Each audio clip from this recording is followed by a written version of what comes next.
Chapter 7. Under the Bandages. I'm so excited! Tika squealed, practically frolicking down the street. She was followed closely by a more reserved but no less enthused Avaline. Following the incident at the pier, once Avaline was dry and warm, Tika had taken her straight home. Once they got there and explained what had happened to Tyvus, there had been some stern words from him about being reckless and thinking before leaping, and then some tearful remarks about just how brave that was, and utterances of "I'm so proud of you" and other assorted praise. Tika had even received a firm handshake, and then a grateful hug from the man for her help, and she felt that she had earned his approval. After that, the two had parted ways, though Tika had made it a point to head back down to Archshade to check in on Avaline the very next day, just to make sure she was okay. She had been tired, but otherwise in good spirits, and the two had set up a time to meet on the Arch, specifically for Avaline to come and see Bradigen's workshop. A few days later, that day had come. A beautiful day at that. There was nary a cloud in the sky overhead. The city streets were bustling, as usual, and a chilly breeze chased away any lingering hot season heat, creating what was, to Tika, a perfect blend of hot and cold. She took a deep breath, then spun to face Avaline, walking backward. Trust me, you're gonna love Bradigen. He's kinda like your dad, just a lovable loaf of a man. Avaline giggled at the description and shook her head. With the way you go on about him, I believe you. Tika grinned, then beckoned. Come on, we're almost there, she said. Avaline rolled her eyes. I know, Tika. I walked you home before, remember? Don't care. Excited! Tika rebuked. Avaline laughed in exasperation and broke into a quick jog to catch up to the excited Kraven as they arrived at the workshop. The bell on the front door jingled merrily as Tika pushed it open. Brad! We're here! She called, casting her eyes about the front of the room. A moment later, the door leading back to the enchanting room swung open. A sweat-smeared Bradigen poked his head out. "Ah, there you are," he greeted before his eyes flicked past Tika to land on Avaline. His face lit up with an enormous, toothy grin. "And you must be this Avaline girl Tika keeps swooning about." Tika gasped, her cheeks heating up. What? Hey, I do not swoon, she protested. Bradigen gave a full-bellied laugh and strode confidently up to the pair, closing the door behind him. "Sure you don't, and I'm the son of a slitherbounder," he retorted with that ever-present grin. Tika just pouted, much to the amusement of all in attendance. Satisfied that the Kraven girl was sufficiently bested, Bradigen came to a stop in front of them. His eyes went from Tika to Avaline, making a show of examining her as if she was some new enchantment project. Avaline's smile faded away under that scrutiny, and she slowly began to tense up. Her posture shifted, moving her left arm back and away from the appraising dwarf. Tika looked back and forth between them, her brow furrowing in concern. Does he not approve? She thought worriedly. And then Bradigen grinned again, and Tika's moment of anxiety passed. He held out a hand. "Well, not sure what I was expecting, but I ain't disappointed. Pleasure to finally meet you, lass. My name's Bradigen. I'm sure Tika's talked your ear off all about me." Avaline and Tika both let off quiet sighs of relief, visibly relaxing. Avaline put her best smile on and took the offered hand. It's a pleasure to meet you too, Bradigen. Yeah, Tika talks about you all the time. Saying good things, I hope. Mostly high-pitched gushing. No swooning that I've seen, though. Tika stamped her foot. I don't swoon! You swoon, Bradigen replied automatically. Maybe a little bit. Avaline confirmed. Tika gawped at these two unrepentantly smirking traitors, scandalized, offended, and a little warmer than was perhaps healthy. She gave the two an evil glare. Oh, why, you little... She cut herself off before she could finish the thought, but it was too late. Bradigen heard what she said and quirked a brow. Oh, little, am I? The dwarf said with an ominous smirk. Tika blushed with embarrassment, unsure of what to say next. She stammered helplessly. Bradigen's smirk deepened into something downright predatory. No, go on. Finish that sentence. Tika was quiet for a moment. No. Bradigen nodded. Smart lass, he said before taking a step back and clapping his hands together. Now, how's about I put some tea on and we can all have a lovely little chat, eh? Tika perked up immediately, feeling a rush of excitement. She was also happy to have it out, but details. Oh, Bradigen makes the best tea, like, ever. Avaline considered this for a moment. I don't think I've ever had tea before. Bradigen nodded along slowly, his smile widening. Well then, if that's the case, lass, then I think it's time to give you a proper introduction.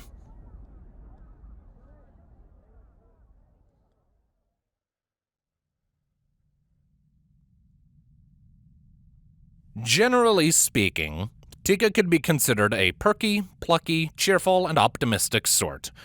She prided herself on being able to see the good in every situation, no matter how grim, dire, or hopeless it might seem. There was always a silver lining, and she was always able to find it. Failing that, she could fabricate one. But as she sat there at Bradigen's dining room table, a half-empty mug of steaming tea beside her and her face contorted into a grump, she determined that in this situation, there was no possible silver lining. All hope was lost. The whole place was in shambles, Bradigen continued as he recounted the Enchanted doll incident to a very attentive Avaline, barely containing his laughter. There were chemicals and broken jars all over the floor, ledgers and books were scattered everywhere. I found at least one dead spider, and in the middle of it all, looking back at me like a deer in the lantern light, was Tika. What happened next? Avaline asked eagerly, leaning forward in her seat. Bradigen huffed at the lack of a response from Tika, then turned back to Avaline. Well, Tika was grounded for a few months, and her allowance was reappropriated to help replace all the stuff she broke. But she helped tidy up, and I started teaching her how to enchant the day after. All in all, it was a very interesting time to live in my workshop. Avaline, sitting across from Tika, giggled into her hand. She turned to Tika. Is all of this made up? She finally asked through her snickers. Because this all sounds made up. Tika swung her hand loosely from her wrist. Nope, it's all true. Every word, she grumbled. But you can be sure that Bradigen is exaggerating a few things for comedic effect, and to embarrass me. Bradigen chuckled and thumped her on the shoulder. Oh, come on, it's a funny story, he complained. And it was a long time ago, kiddo. Tika sighed heavily, but she couldn't keep herself from putting on a small smile. I guess it is, yeah, maybe a little. She reluctantly admitted before looking back toward Avaline. The girl's face was bright with a charmed smile as she took a sip from her tea, barely stifling her continuing giggles. Silver lining found. It was a gorgeous, unreserved noise that spawned those accursed butterflies in Tika's tummy again. Despite her outward show of annoyance, she couldn't help but snicker along. A few seconds later, Avaline shook her head. Wow, I had no idea you could even do that with magic, she finally said. Oh, there's a lot you can do with magic, Tika assured her. The tricky part is figuring out how to make it do what you want. As it turns out, not as easy as it looks. It's a really complicated process, especially for enchanting. Lots of steps. Words of wisdom from the Tweety Bird, Bradigen said, ruffling Tika's head feathers. She cawed in protest and swat his hand away, drawing another laugh from the dwarf. He grinned at her. The sound of the bell on the front door ringing suddenly echoed throughout the space, and any mirth Tika felt faded away. She deflated on the spot, frowning. Oh, God darn it. She grumbled in irritation. Avaline tilted her head. What? What is it? Bradigen rose from his seat. It's a customer, he said, patting Tika on the back. I'll go get it, he said before circling around the table for the door. I'll be back in a little bit. Oh, thanks, Tika chirped after him, relaxing somewhat. She was a little disappointed that he was being hauled off so soon, but business called, and he had to answer. All right, Avaline called after him. He flashed her a smile and wave before vanishing out into the hall, leaving the door open behind him. As his footsteps disappeared down the hall, Avaline turned to Tika with a shrug. I like him. Tika nodded emphatically. See?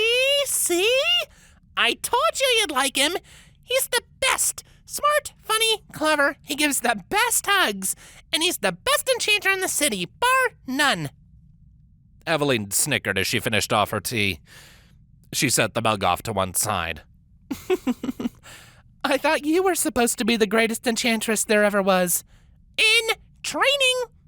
Tika countered energetically, slapping her hands down on the table. Right, Avaline said, leaning back in her seat.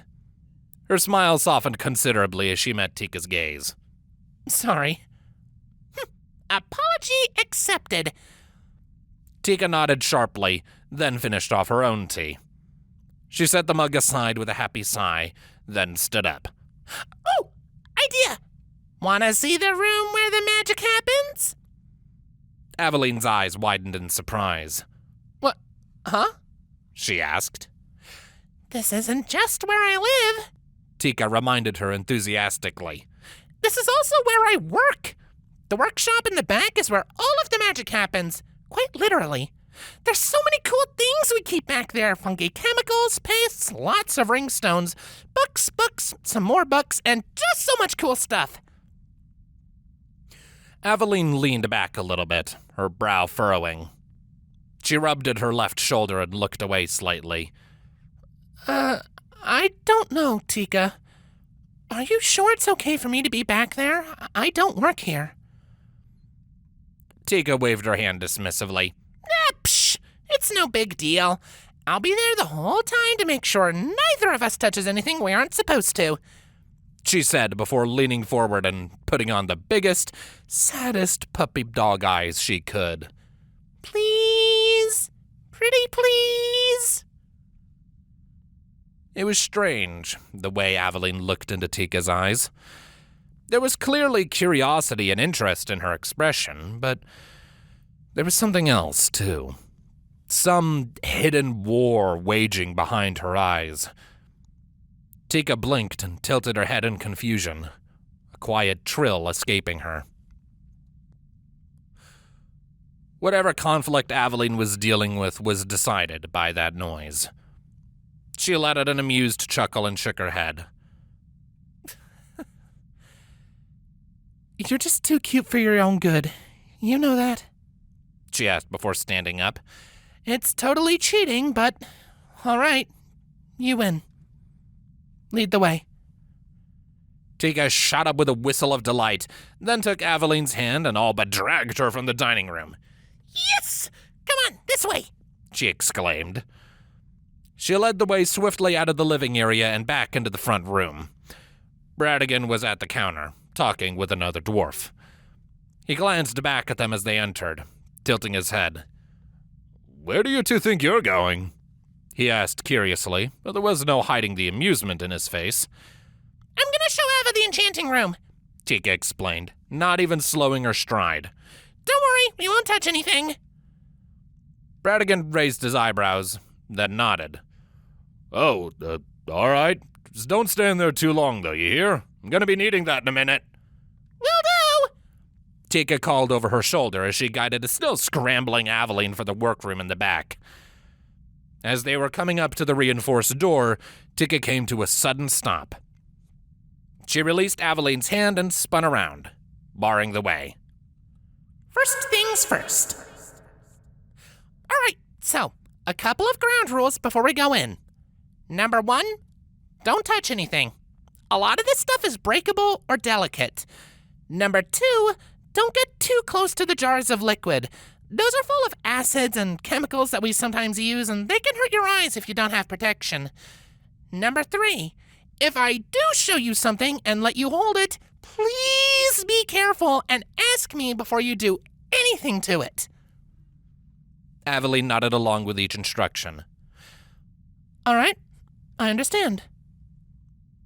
Satisfied, Tika grinned and backed up into the door, pushing it open with a heavy creak. Ta-da! She declared, throwing an arm out theatrically to present the chamber.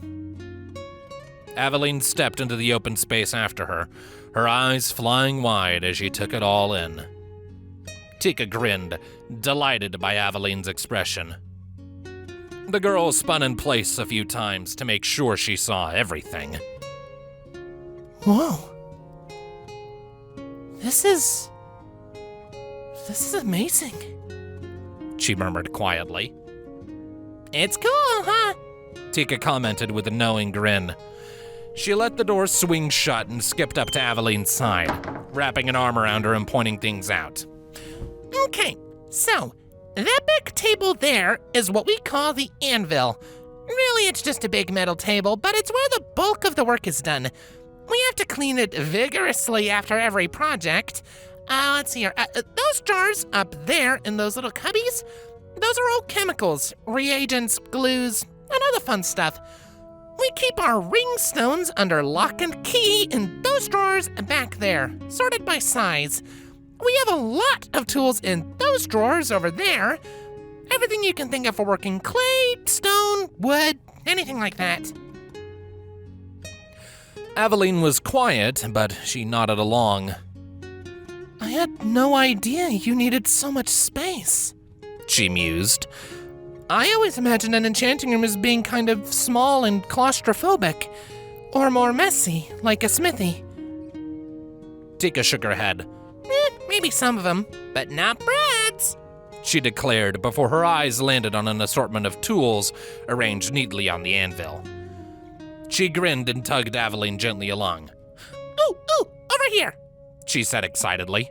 Tools! Avaline followed along, laughing merrily at Tika's enthusiasm. Tika picked up the first of the tools she reached, a wood chisel, and held it up so Avaline could see. See? Wood chisel, she declared. This is the same one I used on my doll, actually, now that I think about it. Avaline took the tool in her hands, giving it a curious look over. Who would have thought such a funny story would come from something so small? She mused quietly. Small things can have big payoffs, Tika pointed out. Without even thinking about it, she began to launch into a lengthy explanation of how the tool was best put to use in the craft. It was automatic, really, the excitement of getting to show someone what she used in her line of work overpowering her restraint. Usually she just got to talk at people about it, but there was never any practical visual aid. Her ramblings did not last long, however. The words faded and died in her throat when Avaline suddenly but carefully extracted herself from Avaline's grasp. She looked at Avaline, confused. There was a distant look in the human's eyes as she focused on the tools on the table. Ava? Tika asked curiously. She followed Avaline's eyes down to the tools. They didn't appear to be out of the ordinary. What was she looking at? Avaline, did not answer. She was focused entirely on a couple of knives used for carving clay among the tools. Tika clacked her beak in a bid to get her attention. Avaline! Yoo-hoo! You in there? Tika asked a moment later. An uneasy feeling was starting to build up in her gut. And then Avaline picked up the knife. Tika took a step back. Avaline, hey, put that down, she said nervously, holding up her hands. Avaline, however, did not say a word. Her eyes were wide and unfocused, staring at the knife intently. Tika noticed at that moment that her hands were shaking. Something's wrong. Tika looked up at Avaline's face. The girl had gone pale as ash. Her lips parted slightly, her breaths coming out faster and deeper with every passing moment. The tremble in her fingers crept up into her arms and into her shoulders. Tika swallowed heavily, her fingers curling reflexively. Avaline? What's wrong? Are you okay? She asked quietly. She gingerly reached a hand out for Avaline, touching it to her left shoulder. It was like a window shattering. A shrill scream tore past Avaline's lips as she dropped the knife and violently slapped Tika's hand away. Tika gasped, stepping back and clutching her stinging hand to her chest. Avaline's hand flashed to her left shoulder as she staggered back, her eyes darting about frantically as if she were surrounded. Avaline? Avaline, what's wrong? Tika cried out, holding her hands out placatingly. She took a step forward. Stop! Avaline wailed, shaking her head wildly. Get it away! Get it away! Stop! Ava, what are you talking about? It's just me!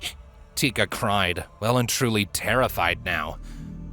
She reached out again, and Avaline took a step back. She screamed again as her legs suddenly gave out under her. She fell, collapsing to the floor in a crumpled heap. Tika stared, horrified as Avaline curled into a quivering ball, her eyes wide and unfocused, her skin shining with a layer of cold sweat. Her hand clutching so tight to her right shoulder, Tika feared she might rip the skin. Get away! Get away! Get away! Avaline was whimpering, her eyes shimmering. Don't do it! Don't do it! I've changed my mind! Don't do it! Ava? Tika choked out, completely stunned. What in the world was going on? It was at this time that the door to the room slammed open, and Bradigen came thundering in. He made it only 2 steps before he came to a sliding halt, staring at Avaline on the ground with wide, horrified eyes. He turned to Tika. "What the hell is going on?" he yelled. Tika snapped out of her stunned trance. She turned to Bradigen. I don't know! She just started freaking out and she fell over! She replied. She quickly knelt down next to Avaline, wanting to help somehow, but not having any idea how to. Her hands hovered uselessly over the trembling mass that was her friend. Ava, it's me. It's Tika, she whispered, finally lowering her hands to Avaline's shoulders. Avaline jerked away hard from her, screaming again with panic. Avaline, please? Tika pleaded as she drew her hands back, her mind scrambling for a solution, but drawing nothing but blanks. She had never had to deal with something like this before. She was left terrified and confused. It was made even worse by who it was panicking on her floor. Avaline, this sweet and gentle woman who had so rapidly become one of Tika's best friends. Seeing her in such a state set off every red flag in Tika's mind. This is just wrong. Someone like Avaline doesn't deserve to be in pain. Bradigen knelt down on Avaline's other side, looking her over. Gods above, she's pale as snow, he breathed.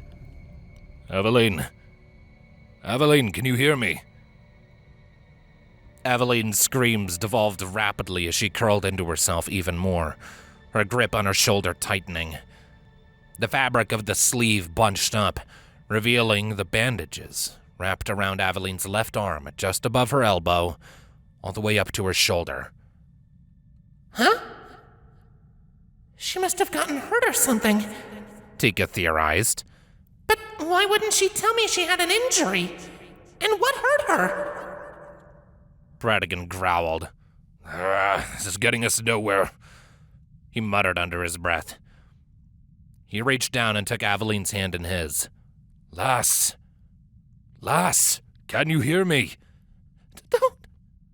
Avaline choked out, her eyes distant and crazed, her voice a whimpering rasp. Don't. Ava, it's okay. Tika soothed her softly, gingerly stroking her head. It's all right. It's just us. It's just Tika and Bradigen. You're okay. You're safe. She had no idea if she was doing anything right. All she had to go on were fuzzy half-memories of the times when she'd been sad or upset, and Bradigen or her mother would hold her and help her calm down. Sadly, it didn't seem to be doing the trick. Avaline was still shaking and whimpering on the floor, her fingers digging into her arm. Tika couldn't help herself and let out a whimper of her own. She looked at Bradigen. What do we do? She asked desperately. She racked her brain for anything else she could try, but she was completely out of her element. A distressed whistle slipped out of her beak, the sharp noise echoing through the room. We need to find some way to calm her down, Bradigen said, letting Avaline pull her hand away. But gods know how we can do that. I never learned how to handle things like this. So we just have to let her suffer until it plays out? Tika exclaimed in disbelief. That's not what I said, Bradigen shot back. Just give me a minute to think. Avaline whimpered on the floor again, screwing her eyes shut and shaking her head. She looked so scared. Her face contorted with agony, and the muscles in her arm were spasming uncontrollably. Everything about it was deeply unsettling to Tika. Finally, Tika could restrain herself no more. She had to do something. And so, sucking in a deep breath, she closed her eyes and thought back to the day she and Avaline had first met, of the beautiful whistling that had drawn Tika to her in the first place. She heard it loud and clear in her mind. She grasped it, held the sound firm in her ears, opened her beak, and repeated it. The familiar sound of Avaline's whistling joined the same girl's whimpers, echoing gently through the workshop. At first, it didn't seem to be doing anything. But bit by bit, as the seconds rolled into minutes, it started to have an effect. Little by little, Avaline began to relax. Her cries grew weaker and weaker until they were barely audible half-sounds. The violent tremors ravaging her body subsided. Her breathing, while still ragged and distressed, began to slow. Her lips pursed once or twice as if she was trying to match the whistle herself. Nothing came of it, however. Still, she was better than she was. Tika took advantage of the calm to pull Avaline up to her chest in a protective, loving hug. All the while, she kept whistling.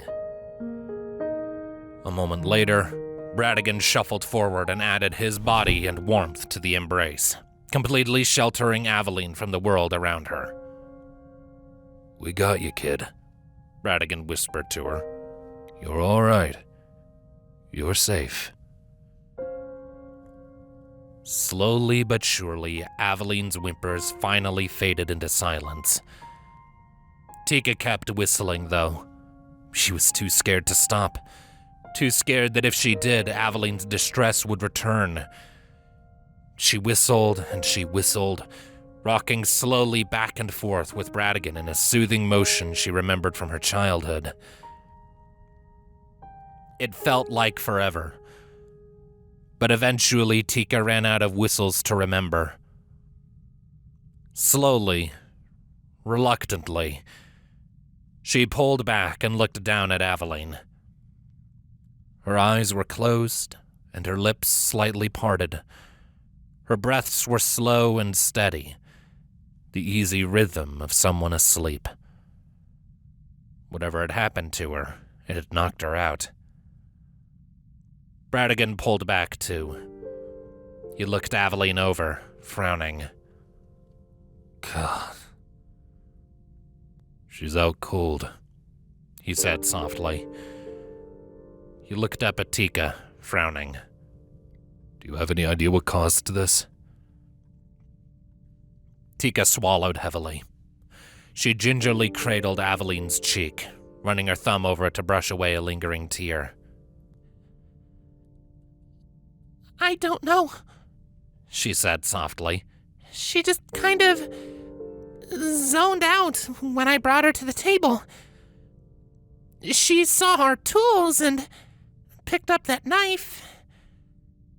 Then she just snapped. Tika cringed as a pit of guilt formed in her stomach. She looked up at Bradigen. I shouldn't have brought her in here. Bradigen's hand found her shoulder, squeezing tightly. Hey now, none of that. No blaming yourself, you hear? Bradigen instructed. He gestured down at Avaline.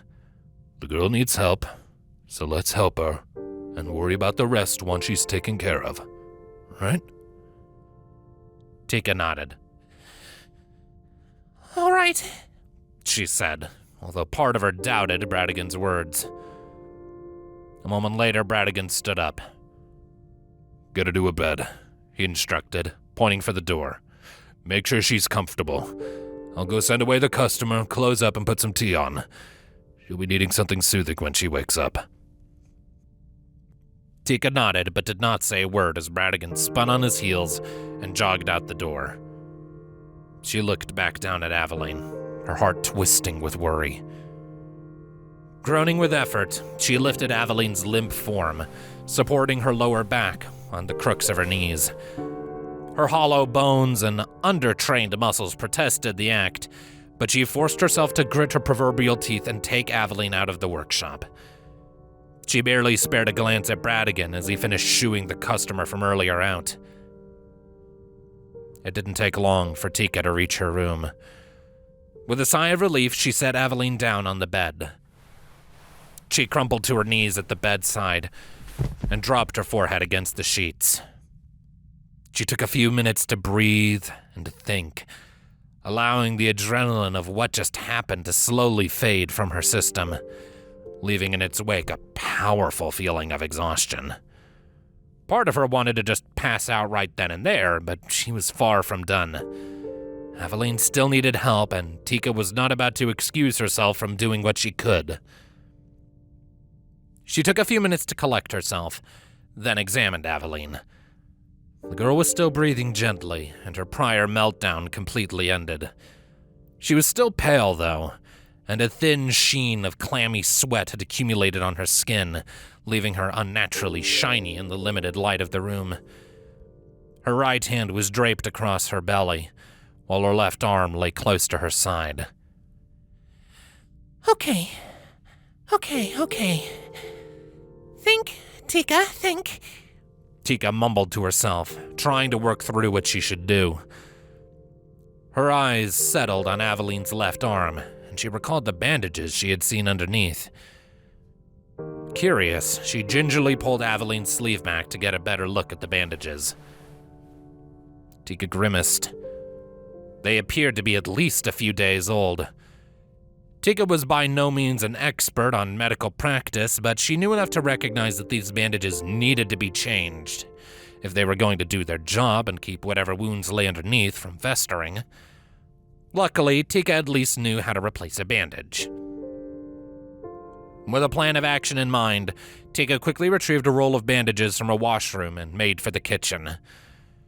Bradigen already had a cauldron of water boiling when she got there, his expression grim. He glanced up as Tika approached. How is she? He asked. Still out cold, Tika said, taking a pot from a shelf and filling it with water from the cauldron. She has some old bandages on her left arm. I'm gonna change them and clean whatever's underneath real quick. Bradigen nodded his approval. All right, hop to it. Tea's about to steep. Tika nodded. Before she left, she took the chance to thoroughly clean her hands. Avaline was still out by the time Tika returned. Okay. Let's see if I remember how to do this, Tika whispered. She carefully began to unwrap the bandages. She blinked in surprise as she realized that there were several layers of them, several more than most wounds would call for. As skin started to become visible, Tika noted that it was even paler than the rest of Avaline, as if it hadn't seen sunlight in years. More disturbing, however, were the darkened veins snaking out. Tika frowned and lightly traced one with her fingertip. What did this to you, Ava? She whispered quietly. She shook her head a moment later and continued to unwrap the bandages. Bit by bit, they came away, revealing more skin and more darkened veins. And something else. A faint, silvery glow, barely visible through the bandages.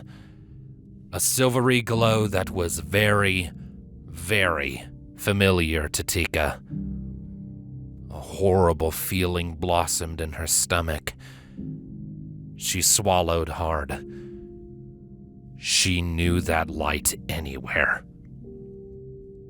Luma. The light of an active ringstone.